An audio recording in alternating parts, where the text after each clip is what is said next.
Hey everyone, we're out here today with Allan. We're going to see his beautiful VH Commodore.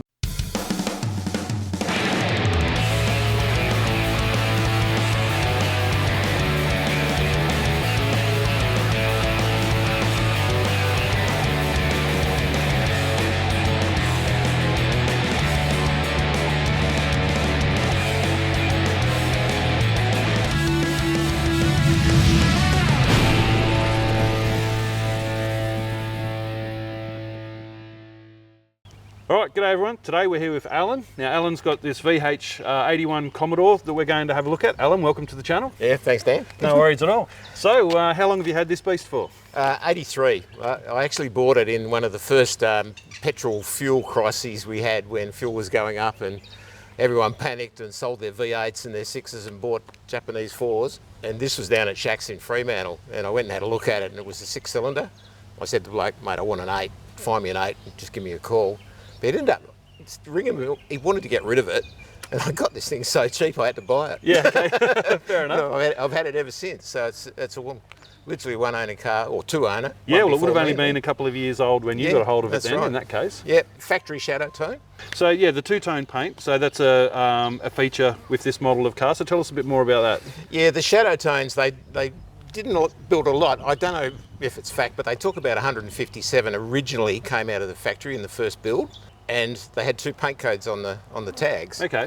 Right, and they were that popular at the time. Dealerships started painting them up, and they ended up with like so many around the country that were built by shadow tones at the dealerships and not at the factory. Yeah, okay. Yeah. So, yeah. But you were saying that's the way you can tell the difference, is the compliance plate has the 2 paint codes on the genuine ones? I believe so. Okay, right. yeah. It's a bit contentious because others who have got them with one code say no, it came out of the factory that way. So. Well, it came out of the dealership that way possibly, but Possibly. we've learned over the time of doing this that the dealerships did some crazy things just to get rid of the cars. Yeah. If they weren't selling, they'd do all sorts of things to them to make them more appealing to sell. Exactly right. Yeah. Exactly right. But yeah, and it's never been in an accident. It's the body's absolutely original. It's deteriorated over time and we've restored it. But other than that, it's a good, solid car. Absolutely pristine. What did it get to it at its worst? Oh, I can show you photos of that. Yeah. Well, we'll put some up as we're talking about it. Yeah. Yeah, because literally what happened with this, the paintwork over time, the old acrylic, it just starts to fade off. And it was just light rust, but it wasn't rust. It was just that surface, and the motor was covered in crap, and it was just terrible. It had no guts. Yep. The lights on these things are horrendous. Turn them on, and the fuse goes like that, and you might as well be driving in a 6-volt Volkswagen. So how long did you daily drive it up to that point before you did some work to it? All the time. It actually got to one point where my wife's brother, we gave it to him. Right, he was a paraplegic, incomplete quad, so he put the hand controls in it and everything. He didn't drive it much, but it really deteriorated under him. So when he couldn't drive it anymore, he gave it back. We retained ownership the whole time, and it sat here for probably, I don't know, 5-6 years just in that condition. And I just said one day I've got to do it. No. I couldn't stand looking at it how it was, so I completely stripped it off and rebuilt it. Nice. So you went right back, did you? You took the motor box out, all that sort of stuff? Everything. The gearbox, motor came out, all the upholstery, all the electrics. And I've got one particular photo where all the electrics hanging there and there's a certain word written under it with exclamation marks on it. Fair enough. Where we're going to put all these things. Yeah, I didn't have to do much really after that. All the upholstery is original, the roof lining, the seats, not a tear in them, not a mark on them. They're firm, the floor's pristine, the boot was pristine. So it was literally a matter of just tidying everything up. So more of a cosmetic kind of a lift than much else. Yeah, some really minor rust on the back quarter panels and the lip had rusted where the boot rubber goes on. Yep. That was it, right? Everything else, it's original bonnets, everything on it is original. All factory glass is still in it, everything. So it's had a respray. Yep. And I believe you were the man behind the gun on that one. It was, yeah. Yeah, so you just went back to the original paint scheme, of course. Yeah. Took it back. Did it all in acrylic. It's got about 8 coats of clear on it so that you can keep it buffed up looking nice. So. Yeah. How long did it take you to fix her up? Like once you took her off the road, was it a long process or? Yeah, look, it was just in the shed, worked on when I could. Probably about 4 years, 5 years, something like that. Okay. I actually really wanted to get it completed because I joined Variety the cruises, raising money for the kids, and had to have it ready for, I think it was January 21. So that moved it on a little bit. Nice. So she's been back on the road for about 3 years now. Yeah. It's probably only done about 4,000 Ks, something like that, 5,000 Ks since it's back on the road. All right, so where did all your tinkering with cars and where did all that come from? Where did it start for you? It started way back, actually. It started with my dad. He got me interested in it. I remember when I was about 4 or 5 years old, he'd been doing a clutch with a mate on an old Morris Minor or something, and they went in for lunch, came back out, put the gearbox back in and got it all going. The clutch wasn't working. All right. And they couldn't figure it out. So they said something or other, and they, did you muck around with this? I said, yeah, I tightened up all the clutch bolts, Dad. Oh, right. So from that point, Dad showed me everything. Yeah, nice. Right, and we worked on Volkswagens. We were in a Volkswagens for a long time. Yep. I can click my fingers and a V-dub engine will fall out now. I had a Volkswagen by the time I was 14. It was my grandfather's. I ended up with that, so that got a lot of Ross Dunkerton stuff on it. I knew him from down at Wagen. So I ended up with Porsche clutches in it and twin carbies, and I think I did a 16 down at Ravenswood or something. Yeah, right, wow. Passed an EH on the Mad Mile. Yep. He wasn't happy. And then ended up working at West Coast Speed Equipment down in South Terrace in Fremantle, Joe Ciano.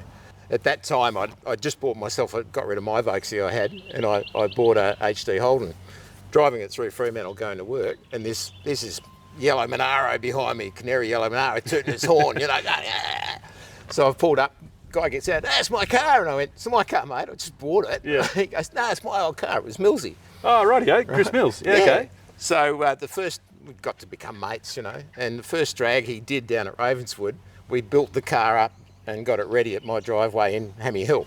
Yeah, so nice. we're in the driveway doing all the work on it, getting it ready for the race. And from then on, we did it all in West Coast Speed Equipment.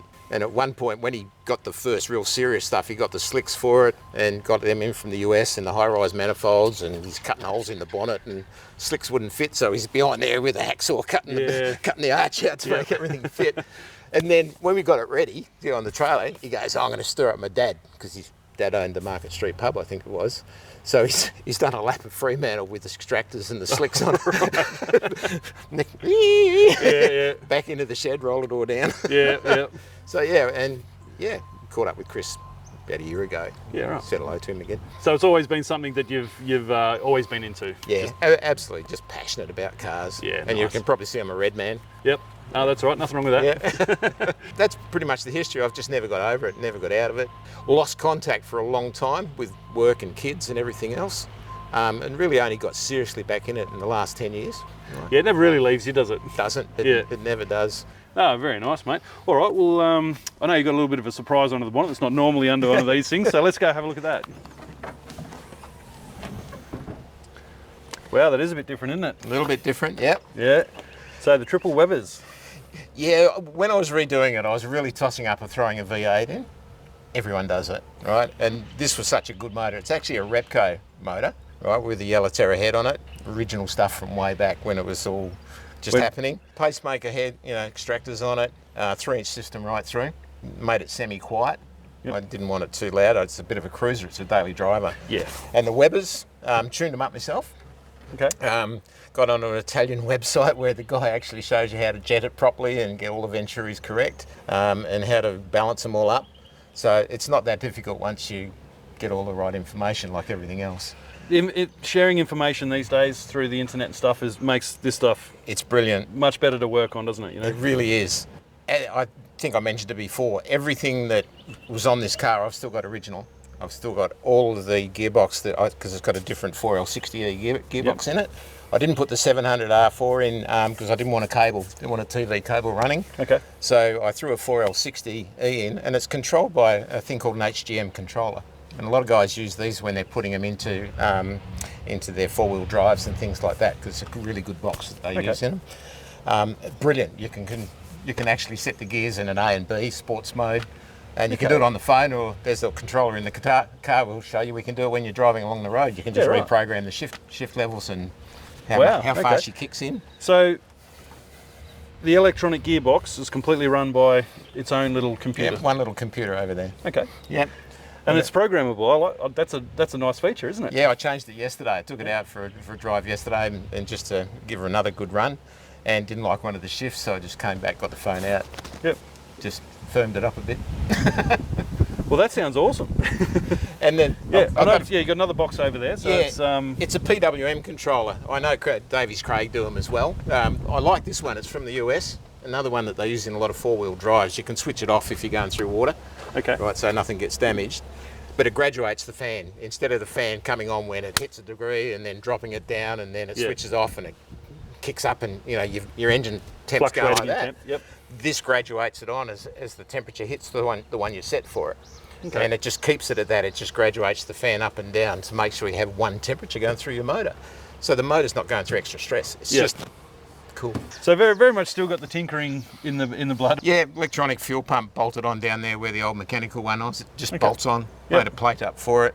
No worries. All right, well, let's mosey around and have a look at the trim. Yeah, no problem at all.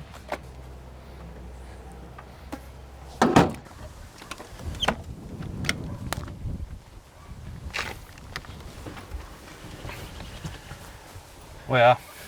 This really is a time capsule in here, isn't it? It is a time capsule, yeah. Yeah, it's just as it would have, apart from a couple of things I can see added in here, the more modern stereo and that sort of thing, but yeah, it's just like it would have been out of the factory. Yep. Original dash. Had to take the speedo out. They always have this little problem. There's a little gear in there that always breaks. You've got to take them apart. When I did it, I accidentally reset the speedo on it, but I've got the original mileage in a spreadsheet I've got in there. I actually got a spreadsheet inside that's got every cent I spent on doing this thing back up. Yeah, okay. Along with all the photos and everything. Now, you mentioned that the trim in here is still the factory trim. Yeah. Nothing in here has been Nothing replaced here. or redone. Nothing. And Even these. These are. it is immaculate. Yeah. It is in very good condition, mate. I mean, like, you struggle to find this velour now anyway, if you wanted to replace it. You can't. The only thing I've replaced in here is the carpet. Really, I couldn't save it. But even then, as you can see, these door trims are original. This is all original. Yep. It's not perfect. That's got a broken lip on it, but the car is the driver, and I've kept it as it is. Right? It's not a show car, and there are some minor little things that are wrong with it, but it's solid as. Yep. You know. Did this car spend a lot of time undercover? Yeah. It must have. Yeah, through its whole life. Its whole Yeah. life, it's been in a shed. It's been in garages and in sheds and out of the rain and out of the weather. As I mentioned, I've got a 4L60E. Little computer out there controls it.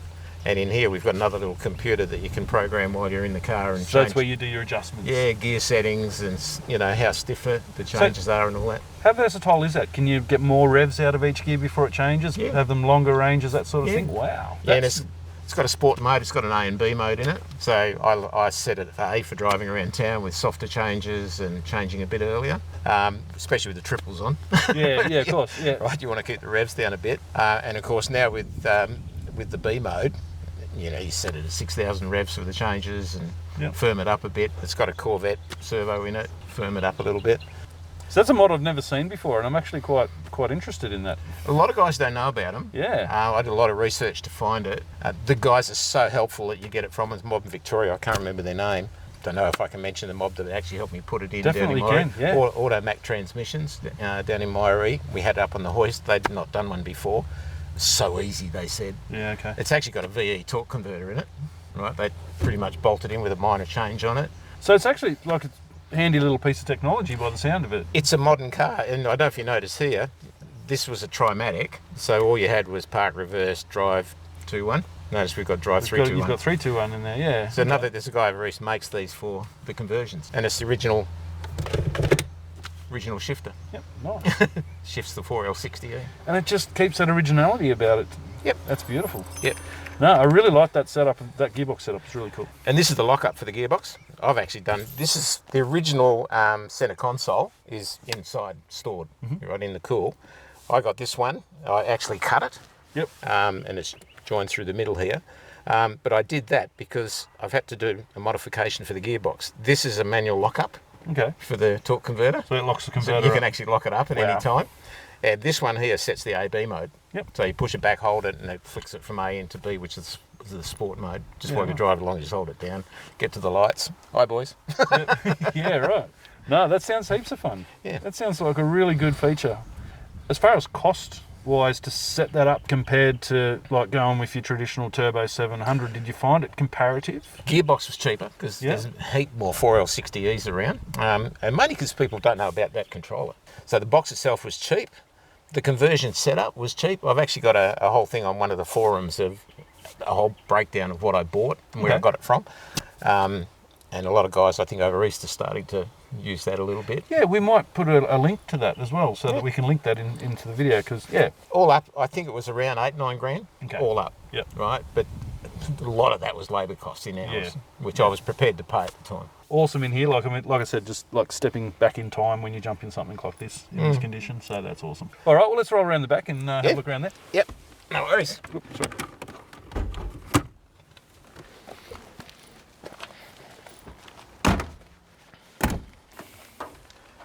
Torsion bars still work. Nice. So just tidy in here. Yeah, nothing wrong in here at all. Yep. As I mentioned before, we had a little bit of rust on the lip that holds the boot rubber on. We just welded in new lip all the way around. As I said, this window's never even been out. There's not a scrap of rust around here. Still factory fitted window, never been off. Boot is absolutely solid, not a scrap of rust in there anywhere. A little bit of rust down here because this was leaking a bit. Down in each corner there was. Yeah, it's a pretty common spot that though, isn't it? You know. So yeah, just I don't know what to say. It's just absolutely solid. So you really haven't you haven't been up against it with this car at all, which is fantastic, isn't it? No, bugger all body work. Right, it was all engineering and cleaning up and. Yeah, which sounds like is your forte anyway. It's what you like to get into. Yeah. Rust repairs is not mine. I had that done. Yep. But I've got another car there that I'm going to be working on. I'm going to do a bit of it myself now. Yeah, we'll have a quick look at that one in a second. No worries. Yeah. So all original in here. The wheel cover you're saying is the original wheel cover from the. Everything you see there is original. The carpets, wheel cover, the wheel, the spare wheel in there, the jack, the whole lot. Whole lot. Yep. Yeah. Now you mentioned that you put LED lights through the whole car. Yeah. So tail lights, everything. The whole lot? Everything. Yeah. Yeah. Yeah. How'd you go with that? You find just the replacement bulbs, or piece of cake. Yeah. The hardest thing was the stop and tails. Yep. Trying to find that it's harder to do that than it is an LED headlight. Okay. Because certain globes you put in there changes the colour of the lens. Right. So it really was difficult, and I ended up with clear, with just a white light behind it to make it the most effective. Well, that's all that's in behind them anyway, isn't it? It's just a normal bulb, so I can understand that working. No worries at all. All right, mate, so we're always interested in what's going on in the background. Yep. So tell us a bit about this. Obviously, this is a work in progress, this one. Yeah, it certainly is. Literally just got it. Bought unseen from Port Pirie in South Australia. Guy over there was fantastic. He sent me videos, photos of everything in the car. When it rolled off the trailer here, there was no surprises. He even went halves in the freight cost. Wow. Get it over here, which is really good. No, that's a great experience, yeah. So I picked this thing up with a V6 conversion in it for 13 grand. Yeah, I was about to say the V6 conversion, so would have brought the box, the whole lot. Everything. Yeah. Yep. Diff, is the diff still original in this one, or? I don't know. I haven't got under it yet to have a good look. It's got discs on the back. Okay. So I'm feeling hopeful that they've done something to the diff. What's the plan with this one then? Where are you headed? I've been thrown up in my head about doing an LS or putting an original back in. I'm really leaning towards a VT304, not necessarily because it's a roller motor, but I'm going to do it up anyway, but purely because the fuel injection and everything's set up. The VT motor was a bit more advanced. Really leaning towards putting a 4L60E in, same as that. Yeah, same setup. Right, and then VT, I can just take the whole lot's just going to bolt straight in. Yeah. Right, and then I can use that HDM controller to control the box if I don't use the original controller. Yeah, nice. So yeah, that's the plan. Yep. So the V6 might not be in here for the long term then. It's coming out. Okay, righto, fair enough. Yeah. But it goes like a rocket. It would be a great conversion to move on to somebody. Yeah. Yeah. And then it's complete.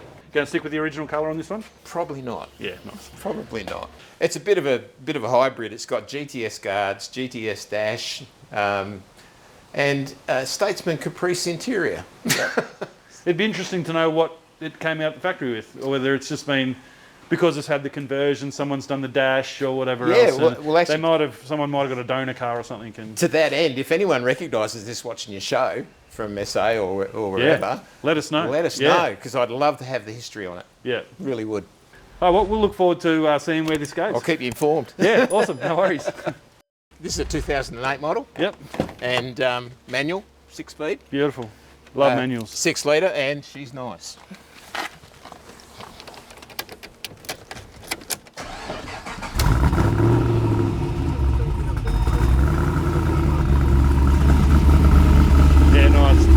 rumble to it on it. Yeah.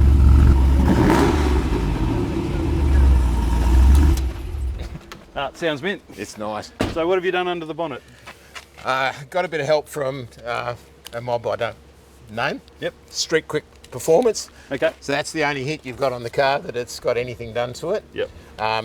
He gave me all the cam, and another mate of mine who did the motor on this one bought it all out for me.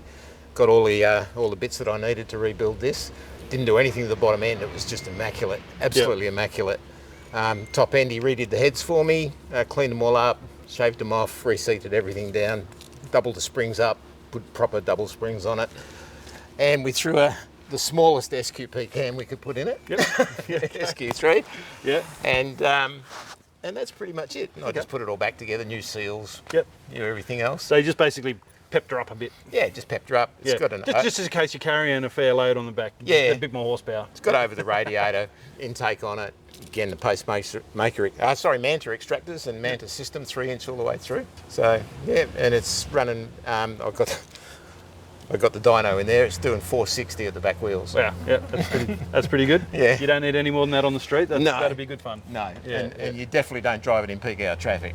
Yeah, no. Clutch would be burnt out by the time I got to Perth. No, that's it. That's it. All right. Well, I guess there's one last thing to do, and that's close her up and go for a cruise. Sounds good to me. Awesome. Happy with that. Yeah, okay, so that gives you all your stuff. Oh, temp, the whole lot. Yep. Yeah, that's gearbox Taco. temperature. Yeah, whether she's locking up on the torque converter. Yeah, that's really cool. I like that. It's nice and quiet when you got the windows up. She's nice and quiet. But these old girls, I mean, the air conditioner works, everything's fine on it. But these old girls, you're better with the window down. I mean, these old SLEs, they were padded up. Underneath here, there's all sorts of rubber padding and soundproofing, and Well, it's probably the first generation where they did a lot of soundproofing and stuff. it was. Yeah. And they literally copied it straight from Opel. Yeah. And, the Germans, what they did to keep the cold out. Yeah, of course. Yeah.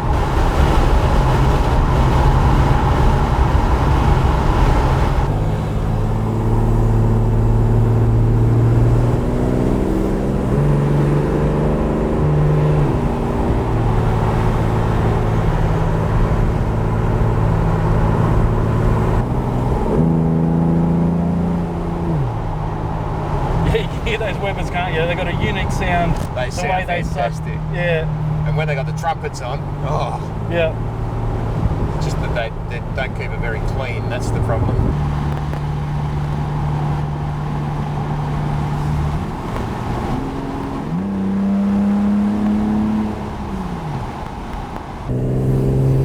So you mentioned that this old girl's up for sale. Yep, she's up for sale. Yep, nice. Got her on at 49,000. Reason for that, even though it's a 6, it's a good 6. You can take that motor out and just drop it into a Tirana and not have to do anything to it. Yeah. There's probably 15 grand's worth of motor and gearbox sitting there. You can just bolt straight into something. It's a great solid car, and that's why I'm asking that price. Fair enough, You don't have to do any body work. Nothing's wrong with any of the inside of it. Yeah. It's just meant, even all of the suspension, it's as tight as. Yeah. So, yep, 49 grand. Give me an offer above anywhere around that, and we'll talk. Yeah, no worries. Well, we'll be sure to put anyone in contact with you that I'd love is it. interested. Yeah. Ah, that's great. So the push of a button here, and we changed the gear selection. Now she's on sport mode. Rightio.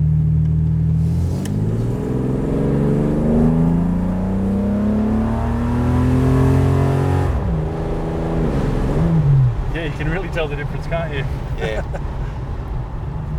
Another click of the button for 3 seconds, and she's back to normal. All right, Alan, thanks so much for having us out today, mate. Pleasure. Really appreciate it. Yeah, absolute pleasure. Enjoyed your company, guys. It's really good to talk to people about cars and Oh, mate, we love it. that are enthusiastic about it. So Yeah. it's great. The passion's there. No, we love it, mate. So thanks for having us out. Really appreciate it. Absolute pleasure, Dan. Thanks. We'll see you around the place for sure. Yep, I'll keep you up to date with the HZ. Perfect, mate. We'll come out and have a look at that when she's done. All right, everyone, we are looking for Valiants to get in on the channel. We haven't had enough of them in our opinion, so we're putting the shout out for anyone who's got a Valiant in the Perth area. You can jump on our website and fill out the form there so that we can get in touch with you and make a time to come out and see you. But yep, that's what we're looking for, so hopefully we can get some Valiants on the channel soon. Thanks, everyone. He's on sport mode. Rightio.